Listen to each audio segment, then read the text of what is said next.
Assalamu alaikum wa rahmatullah. Bienvenue dans cette nouvelle leçon. Nous allons commencer ici l'étude des lettres de l'alphabet. Dirasatul huruf il-hija.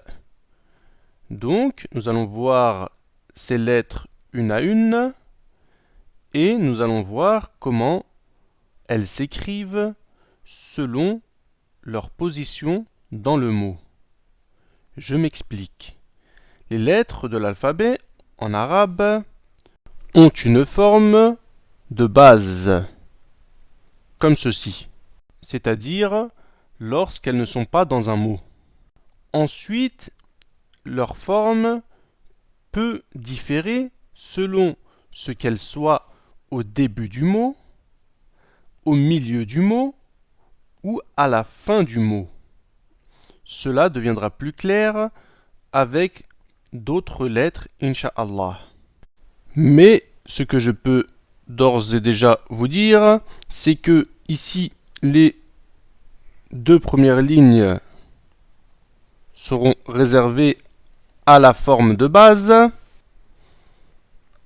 donc c'est-à-dire la lettre seule. Ce sera la même chose que ce que nous avons vu dans la découverte des lettres. Ensuite, ici, ce sera en début de mot. Comment s'écrit la lettre en début de mot?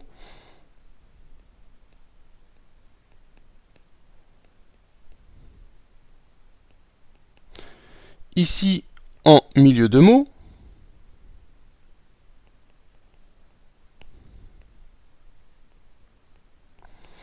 Et ici, en fin de mot.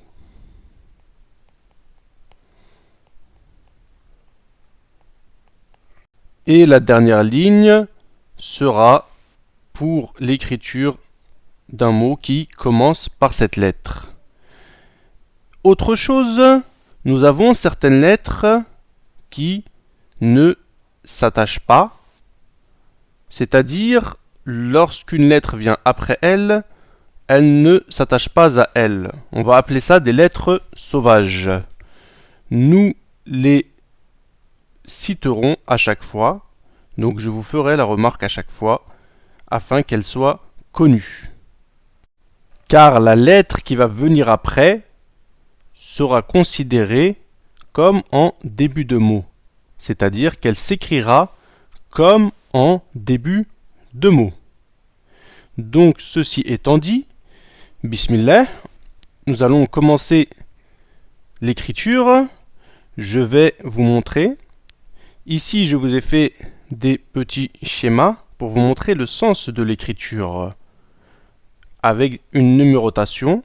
Par exemple ici, 1, 2 pour vous montrer que l'on commence de ce côté et nous remontons ensuite comme ceci.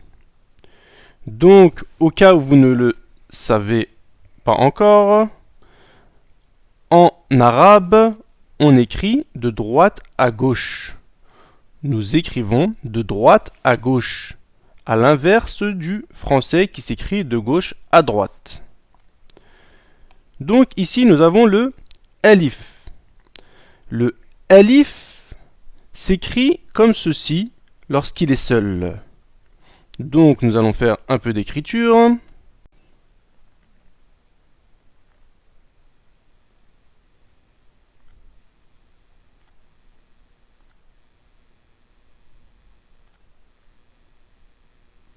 Appliquez-vous au maximum afin de prendre des bonnes bases. Ce qui compte, ce n'est pas d'écrire vite, c'est d'écrire bien. La rapidité viendra par la suite, Inch'Allah. Donc ici, le alif s'écrit comme cela lorsqu'il est seul. Il s'écrit également comme ceci lorsqu'il est en début de mot. Le alif fait partie de ces lettres sauvages. D'accord? Il fait partie des lettres sauvages.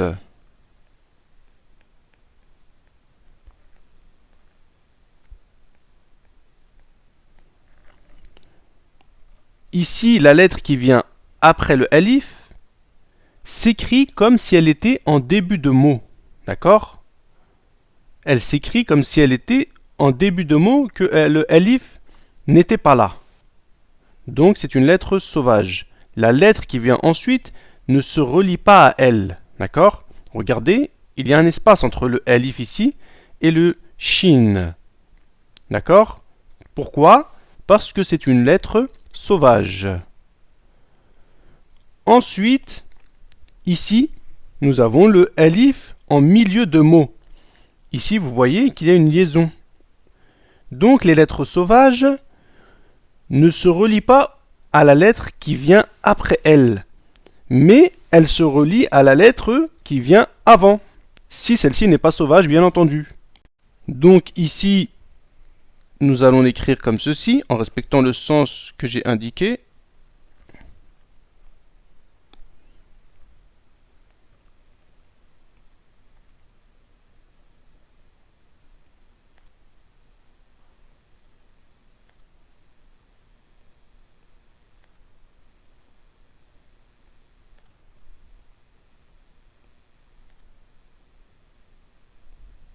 D'accord? Ensuite, en fin de mot, le alif s'écrit comme en milieu de mot. Pourquoi? Parce que c'est une lettre sauvage, donc elle ne sera pas reliée en milieu de mot à la lettre qui vient après. Donc forcément, sa forme sera comme si elle était en fin de mot. Voilà.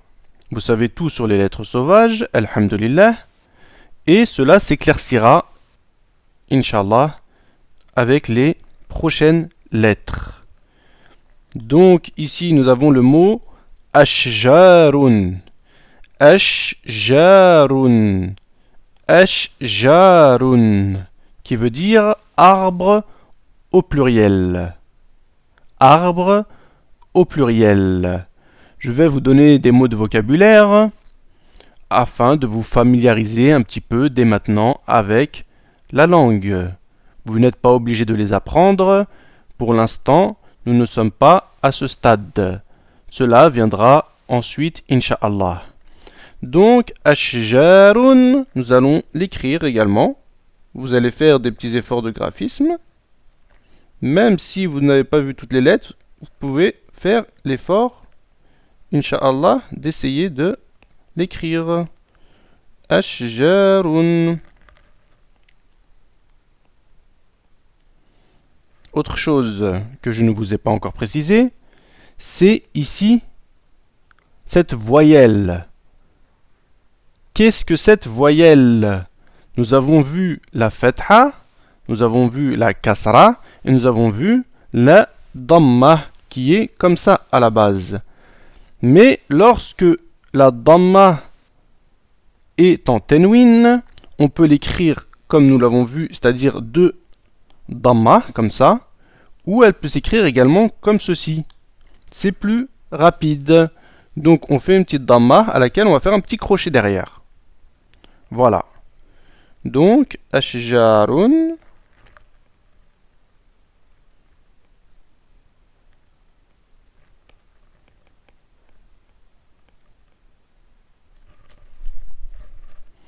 Donc voilà pour ce cours.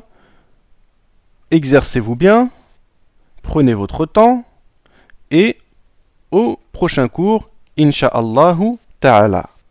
Assalamu alaykum wa rahmatullah.